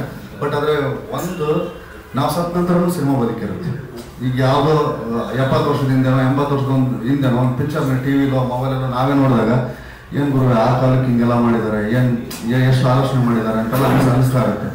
ಸೊ ನಾವೆಲ್ಲ ಸತ್ತ ನಂತರನೂ ಕೂಡ ಸಿನಿಮಾ ಬದುಕಿರುತ್ತೆ, ಅದನ್ನು ಮತ್ತೆ ಯಾರೋ ನೋಡ್ತಾರೆ, ಪರವಾಗಿಲ್ಲ ರೀ ಆ ಟೈಮ್ಗೆ ಒಂದು ಒಳ್ಳೆ ಸಿನಿಮಾ ಮಾಡಿದ್ದಾರೆ ಅನ್ನೋದಿರುತ್ತಲ್ಲ. ಸೊ ಅದು ಯಾವಾಗಲೂ ಜೀವಂತವಾಗಿರುತ್ತೆ. ಹಂಗಾಗಿ ಅಂಥದ್ದು ಒಂದು ಒಳ್ಳೆ ಜೀವಂತವಾಗಿರೋ ಅಂಥದ್ರ ಮೇಲೆ ಅವ್ರು ಹಣ ಹಾಕಿದ್ದಾರೆ, ನಾನು ಎಫರ್ಟ್ ಹಾಕಿದ್ದೀನಿ, ಸುಮಾರು ಜನ ದುಡಿದಿದ್ದಾರೆ. ಸೊ ನಮ್ಮೆಲ್ಲರಿಗೂ ತೃಪ್ತಿ ಇದೆ ಸಿನಿಮಾ ವಿಷಯದಲ್ಲಿ. ಇನ್ನು ಫೈನಾನ್ಷಿಯಲಿ ಯೋಚನೆ ಮಾಡಿದಾಗ ನಾವು ಏನು ಎಕ್ಸ್ಪೆಕ್ಟ್ ಮಾಡಿದ್ವಿ, ಓಕೆ ತುಂಬ ಅಲ್ಲ, ನಮ್ಮ ಎಕ್ಸ್ಪೆಕ್ಟೇಷನ್ ಕೂಡ ಏನು ಫಸ್ಟ್ ವೀಕೆ ಓಹೋ ಆಹಾ ಆಗಿರುತ್ತೆ ಅಂತಲ್ಲ. ಬಟ್ ಆದರೆ ಒಂದು ಮಿನಿಮಮ್ ರೇಂಜ್ ಇಟ್ಕೊಂಡಿರ್ತೀವಲ್ಲ, ಅದು ಎಲ್ಲ ಒಂದು ಕಡೆಗೆ ಅದನ್ನು ರೀಚ್ ಮಾಡೋಕ್ಕಾಗಲ್ಲ ಅಂತ ಆದಾಗ ಮಾತ್ರ ಅದಕ್ಕೆ ಸುಮಾರು ಕಾರಣಗಳಿದಾವೆ.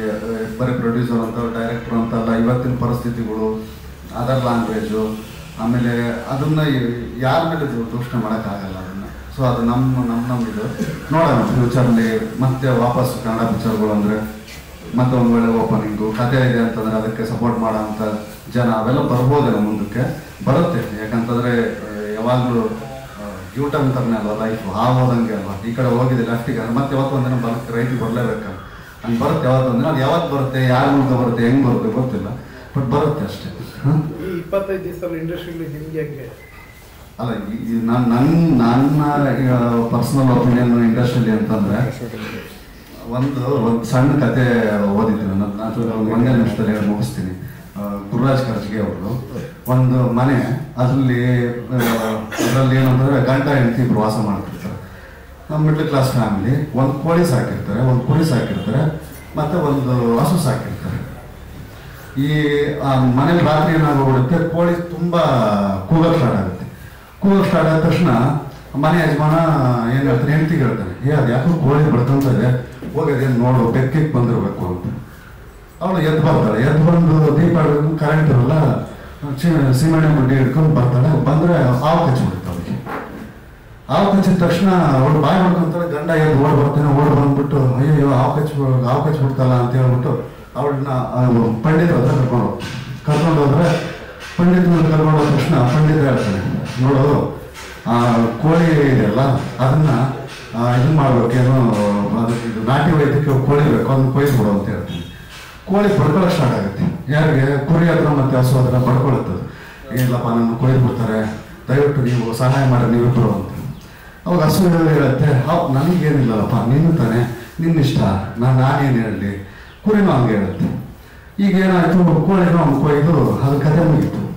ನೆಕ್ಸ್ಟ್ ವಾಪಸ್ಸು ಹಸು ಹತ್ರ ಅವಳನ್ನ ಇನ್ನೇನು ಮಾಡ್ತಾನೆ, ಅಲ್ಲಿ ನಾಟಿ ವೈದ್ಯ ಹತ್ರ ಆಗಲ್ಲ, ಆಸ್ಪತ್ರೆಗೆ ಕರ್ಕೊಂಡು ಹೋಗ್ತಾನೆ. ಆಸ್ಪತ್ರೆಗೆ ಕರ್ಕೊಂಡು ಹೋದಾಗ ಅಲ್ಲಿ ಹೇಳ್ತಾರೆ ಡಾಕ್ಟ್ರು ದುಡ್ಡು ಬೇಕಪ್ಪ ಅಂತ. ಅವ್ನು ಬಡವ, ಅವನೇನು ಮಾಡ್ತಾನೆ, ನೆಕ್ಸ್ಟ್ ಹಸು ಏನೋ ಮಾಡ್ಬೇಕಲ್ಲ, ಹಸು ಮಾರೋದಕ್ಕೆ ಅಂತ ಕಡ್ಗನ್ ಕರ್ಕೊಂಬರ್ತಾನೆ.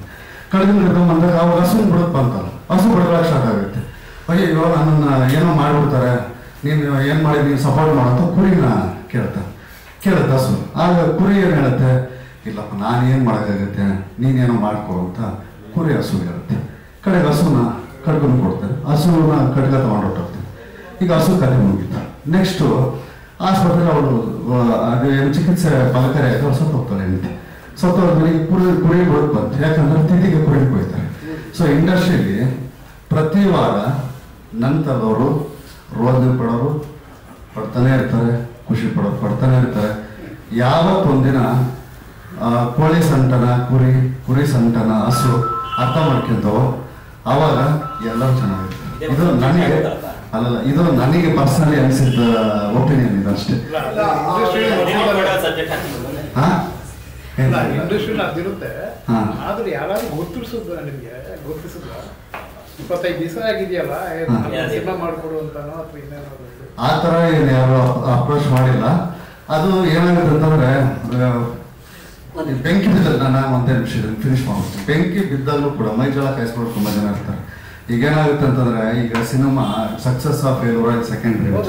ಇಷ್ಟೆಲ್ಲ ಆಕ್ರೋಶವಾಗಿದ್ರು ಇಂಡಸ್ಟ್ರಿ ಆಕ್ರೋಶ ಏನಿಲ್ಲ, ಏನೋ ಕಥೆ ಹೇಳಿದ್ರೆ ಈಗ ನೋಡಿದ್ರೆ ಬೆಂಕಿ ಅಲ್ಲ ಅಂದ್ರೆ ಆಕ್ರೋಶ ಅಂತಲ್ಲ ಸರ್, ಅವಕಾಶ ಹೇಳಿದ್ದಾರೆ. ಈಗ ನಮ್ಗೆ ಅವಕಾಶ ಅಂತ ಈ ಟೀಮಲ್ಲಿ ಇರೋರು ಮಾಡೋಣ ಸಿನಿಮಾ ಅಂತ ಹೇಳಿದ್ದಾರೆ, ಮತ್ತೆ ಮಾಡ್ತೀವಿ ಸಿನಿಮಾ. ಯಾಕಂದ್ರೆ ನಮ್ಮಲ್ಲಿ ಏನಾಗುತ್ತೆ ಅಂತಂದ್ರೆ ನಾವು ತುಂಬಾ ಏನೋ 10 ಕೋಟಿ 20 ಕೋಟಿ ಯಾಕೆ ಸಿನಿಮಾ ಮಾಡೋದಲ್ಲ, ಇರೋ ನಮ್ಮ ಲಿಮಿಟೇಷನ್ ಅಲ್ಲಿ ನಾವು ಒಂದು ದುಡ್ಡು ಜೋಡಿಸ್ಕೊಂಡು ಸಿನಿಮಾ ಮಾಡಿದ್ದೀವಿ. ಸೊ ಸಿನಿಮಾ ಮಾಡಿದ್ದೀವಿ ಅಂತ ಬಂದಾಗ ಈಗ ಅವರು ನಮ್ಮ ಕುಮಾರ್ ಸರ್ ಹೇಳಿದ್ರು, ನಾನು ಪೆನ್ಸ್ ಕಾರ್ ತಗೊಳ್ಳೋದಕ್ಕೋ ಇಲ್ಲ ಇನ್ನೇನೋ ಮಾಡೋದಕ್ಕೋ ಅಲ್ಲ ಸಿನಿಮಾ ಬಂದು ಒಂದು ಆತ್ಮತೃಪ್ತಿಗೆ ನಾನು ಸಿನಿಮಾ ಮಾಡಿದ್ದೀನಿ, ಸರಿಯಾಗಿರೋ ಸಿನಿಮಾ ಮಾಡಿದ್ದೀನಿ ಅಂತ. ಸೊ ಈಗ ಹಂಗೆ ಆತ್ಮತೃಪ್ತಿಗೆ ನಾವು ಕೆಲಸ ಮಾಡಿದ್ದೀವಿ, ಆತ್ಮತೃಪ್ತಿಗೆ ಅವರು ಪ್ರೊಡ್ಯೂಸ್ ಮಾಡಿದ್ದಾರೆ. ಈ ಆತ್ಮತೃಪ್ತಿ ಇಲ್ಲಿದೆ ಅಂತ ನಮ್ಗೆ ಗೊತ್ತಾದಾಗ ಯಾವ ಕೆಲಸ ನಮಗೆ ಸಂತೋಷ ಕೊಡುತ್ತೋ ಸಂತಕ್ಕೆ ಯಾರು ಏನು ಮಾಡಲ್ಲಲ್ವ, ಎಲ್ಲ ಸಂತೋಷಕ್ಕೆ ಮಾಡೋದು. ಸೊ ಸಂತೋಷ ನಮ್ಗೆ ಮತ್ತೆ ಕಂಟಿನ್ಯೂ ಮಾಡ್ತೀವಿ. ಈ ಸಿನಿಮಾ ಚೆನ್ನಾಗಿರೋ ಸಿನಿಮಾ ಮಾಡಿದೀವ, ಗೆದ್ದಿದೀವ ಅಂದ್ರೆ ನಮ್ಮ ಮನ್ಸನ್ನ ನಾವು ಗೆದ್ಕೊಂಡಿದೀವಿ. ದುಡ್ಡನ್ನು ಗೆದ್ದಿದೀವ ಅಂದ್ರೆ ಇಲ್ಲ ಅದಕ್ಕಿನ್ನೂ ಪ್ರಯತ್ನ ಮಾಡ್ತಾ ಇದೀವಿ. ಯಾರೋ ಸಪೋರ್ಟ್ ಮಾಡ್ಬಿಟ್ರೆ ಆಗ್ತದೆ ಅಂದ್ರೆ ಒಂದು ಒಳ್ಳೆ ವಿಶ್ವಾಸದ ಮಾತು ಹೇಳ್ಬೋದು. ಜನ ನೀವು ತಂದು ಕೂರ್ಸಕ್ಕಾಗಲ್ಲ ಸರ್. ಈಗ ಸಿನಿಮಾ ಬಗ್ಗೆ ಒಂದು ಒಳ್ಳೆ ಅಭಿಪ್ರಾಯ ಬರೆಯುವುದೇ ತಪ್ಪ ಅದೇನು ಸರ್, ಅಲ್ಲಿ ಅವನು ಆ ಪೂರ್ತಿ 3-4 ನಿಮಿಷ ಸಾಂಗು ಇವ್ರ ನಟನೆನ ಅವನು ಒಂದು ದರ್ಶನ್ ಸರ್ ಸಿನಿಮಾ ನೋಡುವಾಗ, ಸುದೀಪ್ ಸರ್ ಸಿನಿಮಾ ನೋಡುವಾಗ ಹೆಂಗ ಫ್ಯಾನ್ ಬೇಸ್ಡ್ ಜನ ಡ್ಯಾನ್ಸ್ ಮಾಡ್ತಾರೆ ಅಷ್ಟು ಅವನು ಎಂಜಾಯ್ ಮಾಡೋನೆ ಕಂಪ್ಲೀಟ್ ಸಾಂಗ್ ನ. ಅದ್ರ ಅರ್ಥ ಸಿನಿಮಾ ಮುಟ್ಟದೇ ಇದ್ರೆ ಅವನಿಗೆ ಅಂತರಾತ್ಮ ಎದ್ದೋಗ ಅವ್ನೇನು ಸರಗಿರಿ ಕೊಡೋದೇನೋ ಅಂತ ಎದ್ದೋದೆ ನಾನು ಮಾತಾಡ್ಸೋಣ ಅಂತ. ಸತ್ಯ. ಕಾರಣ ಏನಂದ್ರೆ ನಮ್ಮ ಸಿನಿಮಾ ಅಲ್ಲೇನೋ ಒಂದು ಡೈರೆಕ್ಷನ್ ಮಾಡೋರು ಇವ್ರದೇನೋ ಒಂದು ನಟನೆ ಸ್ಕ್ರೀನ್ ಮೇಲೆ ಕಾಣ್ತದೆ. ಆ ವ್ಯಕ್ತಿ 4 ನಿಮಿಷನೂ ಪೂರ್ತಿ ಸ್ಕ್ರೀನ್ ಮುಂದೆ ಇವ್ರ ಅಭಿನಯನ ಕಾಪಿ ಮಾಡ್ತಾವ. ಓಕೆ, ಸಿನಿಮಾ ಇಟ್ಸ್ ರೀಚ್ ಒಂದು ಆತ್ಮಗಳು ಜನಕ್ಕೆ ಮುಟ್ಟದೆ. ಜನ ಸಿನಿಮಾ ಬರೋ ಟೈಮ್ ನಾವು ಸರಿಯಾಗಿ ಯೋಚನೆ ಮಾಡಿಲ್ಲ, ಜನ ಬಿಡುವಿಲ್ಲ ನಾವು ಥಿಯೇಟರ್ಗೆ ಬರೋಕ್ಕೆ ಬಿಡುವಿಲ್ಲ. ನಾನು ಬೆಳಗ್ಗೆ ಇದ್ರೆ ಅವ್ರದ್ದೇನೋ 100 ಕಮಿಟ್ಮೆಂಟ್ಗಳು. ನೀವು ಮಾಸ್ತಿಗೆ ಹೋಗೋದು ಮೋಸ್ಟ್ಲಿ ಧರ್ಮಣ್ಣ ಗೊತ್ತಾಗಿರೋದು ಹೆಂಗಂತಿದೆ ಕಳಿಸಿರ್ಬೇಕು ನಾನು ಅರ್ಥ ಆಗಿಲ್ಲ. ಏನಂತಂದ್ರೆ ಡೈರೆಕ್ಟ್ರು ಮತ್ತೆ ಹೀರೋಯಿನ್ ಏನಿದ್ದಾರೆ ಇಂಡಸ್ಟ್ರಿ ಹೊಸಬರು, ಹಂಗಾಗ್ಬಿಟ್ಟು ಅವ್ರ ಕಾಂಟ್ಯಾಕ್ಟು ತುಂಬಾ ಜನ ಗೊತ್ತಿಲ್ಲ. ಹಂಗಾಗ್ಬಿಟ್ಟು ಅವ್ರಿಗೆ ಗೊತ್ತಿಲ್ಲ ಆಫರ್ ಬಂದಿರೋದು, ನನಗೆ ಗೊತ್ತು. ಯಾಕೆ ಅಂತಂದ್ರೆ ನನ್ನ ಹತ್ರನೇ ಏನಿಲ್ಲ ಅಂದ್ರೆ ಒಂದು 5-6 ಜನ ಹೀರೋಯಿನ್ ನಂಬರ್ ಇಸ್ಕೊಂಡಿದ್ದಾರೆ, ಒಂದು 8-10 ಜನ ಡೈರೆಕ್ಟರ್ ನಂಬರ್ ಇಸ್ಕೊಂಡಿದ್ದಾರೆ. ಅಲ್ಲ, ಕಾಲ್ ಮಾಡ್ತಾರೆ ಅವರನ್ನೇ. ನಾವು ಮಾಡಿ ಕೊಟ್ಟಿದೀವಿ ಅಂತ ಹೇಳೋದಕ್ಕೆ ನಾವು ಸರ್ಪ್ರೈಸ್ ಬಂದ್ರೆ ಇನ್ನೂ ಖುಷಿ ಅಲ್ವಾ? ಈಗ ಹೆಂಗೆ ಮಾಡಿದ್ರು ಕೂಡ ಅದು ನಾವು ಫೋನ್ ನಂಬರ್ ಕೊಟ್ಮೇಲೆ ಕೂಡ ಅವ್ರನ್ನ ಫೋನ್ ಮಾಡಿ ಕನೆಕ್ಟ್ ಮಾಡಿ ಕತೆ ಮಾಡಿ ಅದು ಅವ್ರಿಗೆ ಗೊತ್ತಿರಲಿಲ್ಲ. ಅದಕ್ಕೆ ನಾನು ಯಾಕೆ ಅಂತಂದ್ರೆ ಈಗ ನಾನು ಫೋನ್ ಮಾಡಿ ನಂಬರ್ ಕೊಟ್ಟಿದ್ದೀನಿ ಕಾಲ್ ಬರುತ್ತೆ ಅನ್ನೋದಕ್ಕಿಂತ ಅವರಿಗೆ ಒಂದು ಸರ್ಪ್ರೈಸ್ ಕಾಲ್ ಬಂದ್ರೆ ಅವ್ರಿಗೆ ಇನ್ನೊಂದ್ ಚೂರು ಖುಷಿ ಆಗುತ್ತೆ, ಇನ್ನೊಂದ್ ಚೂರು ಏನೋ ಸ್ಫೂರ್ತಿ ಸಿಗುತ್ತೆ ಅನ್ನೋ ಉದ್ದೇಶಕ್ಕೋಸ್ಕರ ಅದು ಅವ್ರಿಗೆ ಗೊತ್ತಿಲ್ಲ. ಇದ್ರಲ್ಲಿ ಮಾತಾಡಿದ್ದು ಬಂತು, ನಾನು ಅದಕ್ಕೆ ಆ ವಿಷಯ ಮಾತಾಡೋದು ಬಂತು, ನನಗೆ ಅವಕಾಶ ಬರಲಿಲ್ಲ ಅನ್ನೋದಲ್ಲ. ಅಂದ್ರೆ ಒಂದು ಸಿನಿಮಾ ಪ್ರತಿ ವೀಕ್ ಎಲ್ಲ ಕಡೆ ಅಂದ್ರೆ ಪ್ರತಿ ವೀಕ್ ಸಿನಿಮಾಗಳು ಬರ್ತಾನೆ ಇರುತ್ತೆ, 5, 6, 7, 10 ಹಿಂಗ್ ಸಿನಿಮಾ ರಿಲೀಸ್ ಆಗ್ತಾನೆ ಇರುತ್ತೆ. ಅಂದ್ರೆ ಅದು ಇನ್ಕ್ಲೂಡಿಂಗ್ ನಮಗೂ ಅದು ನಾನು ಸೇರಿಸ್ಕೊಂಡೇ ಹೇಳಿದ್ದು. ಈಗ ಯಾರೋ ಒಬ್ಬ ಆಳ್ತಾನೆ ಅಂತಂದ್ರೆ ಅಥವಾ ಯಾರೋ ಒಬ್ಬ ಓಡಾಡ್ತಾನೆ ಅಂದ್ರೆ ಅದನ್ನ ನಾವು ಯಾರು ಗಮನಿಸಲ್ಲ. ಸೊ ಅವ್ನು ಹೋದ ನಂತರ ನೆಕ್ಸ್ಟ್ ನಾನೇ ಆ ಲೈನಲ್ಲಿ ಇರ್ತೀನಿ ಅಂತ ನಮ್ಗೆ ಗೊತ್ತಿರಲ್ಲ. ಈಗ ಕೋಳಿ ಅಂಗಡಿಯಲ್ಲಿ ಕೋಳಿ ಕಡಿತಾ ಇದ್ರೆ ಆರಾಮ ನೋಡ್ತಾ ಇರುತ್ತಲ್ಲ, ಆ ಥರ ಅದು ಹಂಗಿರುತ್ತೆ ಇಂಡಸ್ಟ್ರಿಯಲ್ಲಿ. ಅದಕ್ಕೆ ನಾನು ಜಸ್ಟ್ ಹೇಳಿದೆ, ಅದ್ರಲ್ಲಿ ನನಗೆ ಅವಕಾಶ ಇಲ್ಲ, ಹತಾಶ ಏನಾಗಿಲ್ಲ ಸರ್. ನಮಗೆ ನೋಡಿ ಪ್ರೊಡ್ಯೂಸರ್ ಆ ಜೋಶಲ್ಲಿ ಇದಾರೆ ಅಂತ ಆದಾಗ ಅದು ಸಂತೋಷ. ನಾನು ಅವಾಗ ಹೇಳಿದ್ನಲ್ಲ, DTS ಅಂತ ಸಿನಿಮಾ ನೋಡ್ಕೊಂಡು ಹೊರಗಡೆ ಬಂದ ತಕ್ಷಣ ಪ್ರೊಡ್ಯೂಸರ್ಸ್ ಅಷ್ಟು ಜನ ಅವ್ರ ಮುಖದಲ್ಲಿ ಸ್ಮೈಲ್ ನೋಡಿ ಸಿನಿಮಾ ಏನು ಸರ್ ಚೆನ್ನಾಗಿ ಮಾಡಿದ್ವಿ ಸಿನಿಮಾ, ನಾವು ಚೆನ್ನಾಗಿ ಮಾಡಿದ್ವಿ ಸಿನಿಮಾ ಚೆನ್ನಾಗಿ ಬಂದಿದೆ ಅಂತ ಹೇಳಿದ್ರಲ್ಲ, ಅದೇ ಒಬ್ಬ ಡೈರೆಕ್ಟರ್ಗೆ ನಿಜವಾದ ಸಕ್ಸಸ್ಸು. ಪ್ರೊಡ್ಯೂಸರ್ಗೆ ಅವ್ರಿಗೆ ಸಕ್ಸಸ್ ಅನ್ನೋದು ಯಾವಾಗಲೂ ಫೈನಾನ್ಷಿಯಲಿ ಆದಾಗಲೇ, ಬಟ್ ಅದನ್ನ ಇನ್ನೂ ಪ್ರಯತ್ನ ಮಾಡ್ತಾ ಇದ್ವಿ. ಬಟ್ ಆತ್ಮತೃಪ್ತಿ ವಿಷಯದಲ್ಲಿ ಅವ್ರಿಗೂ ಸಿನಿಮಾ ಓಕೆ, ನಾವು ಒಂದು ಒಳ್ಳೆ ಸಿನಿಮಾ ಮೇಲೆ ಹಣ ಹಾಕಿದ್ದೀವಿ ಅನ್ನೋದು ಅವ್ರಿಗೂ ಇದೆ. ನಾನು ಒಂದು ಒಳ್ಳೆ ಸಿನಿಮಾ ಮಾಡಿದ್ದೀನಿ, ಅವ್ರೇನು ಅನ್ಕೊಂಡಿಲ್ಲ ನಾನು ರೀಚ್ ಮಾಡಿದ್ದೀನಿ ಅನ್ನೋದು ನನಗೂ ಸಂತೋಷ.